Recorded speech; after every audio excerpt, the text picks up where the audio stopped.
sometimes I have to ask myself, why am I really doing this?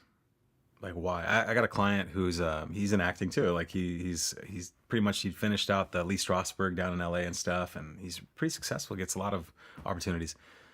And then he called me, and he's basically like, "Dude, I got this gig coming up, and I'm just dreading it. I don't want to read the script. I don't want to like go through the steps. It's just."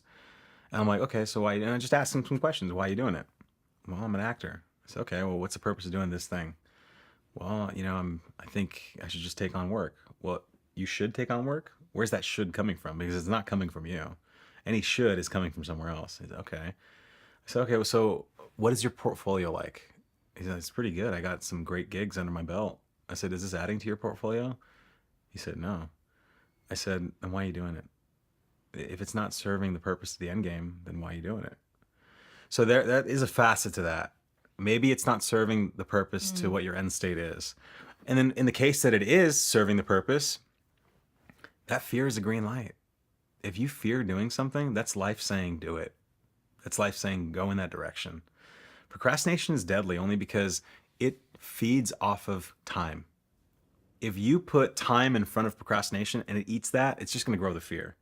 So when I say to myself, you know what, I need to call that person, or I need to send out that email, or I need to sit down and I need to just do something for the podcast or prepare something for a segment, I do it now. I like to say, hey, just do it now, because the longer I wait, the more I'm going to fear doing it. The more and more fear is going to grow. So I think that as long as what it is you're doing is aligned with what your purpose or mission or goal is, you're not going to procrastinate too much. You're not. Because I've analyzed myself and I've said to myself, hey, the reason why I'm procrastinating on some things is because I actually don't really love it. And it actually doesn't have too much to do with what it is I really want. It might be coming from someone else. I should be doing it. Or maybe it's my ego saying I need to do this. And the ego is not your amigo. It'll fuck you. There's one last thing I wanted to ask you about.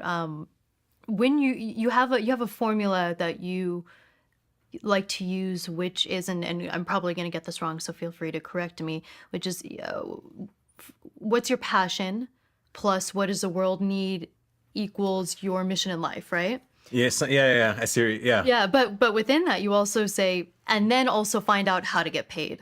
yeah, And I loved that you included that last part in there, find out how you can get paid, because I feel like there's a big push right now for, doing what you're passionate about, and that work shouldn't always be about money, which I agree with if you're able to find that balance. But also, living a life of passion but not being able to make ends meet doesn't sound great either. yeah. So what are your thoughts on that? Well, I think that whole diagram, that idea works because it helps you do it more. So it's a Japanese philosophy I learned when I was stationed in Japan by a guy I worked for. His name was Shinji Hosobuchi. We called him Bush. He was the Japanese guy that spoke the most English in the whole shop. We had a bunch of Americans and a bunch of Japanese working together in the same shop, essentially. And he was the foreman. And Bush, he always used to say to me, Ikigai, Rostami-san, Ikigai. And I always just wondering, what the hell is this guy talking about, Ikigai? And I eventually asked him, Bush, what is Ikigai? And he basically drew it out on the whiteboard for me. He drew out 4 circles, kind of like 4, just, 12 o'clock, 6 o'clock, 3 o'clock, 9 o'clock, and basically said, hey, number 1, do what you love. Number 2, do what the world needs.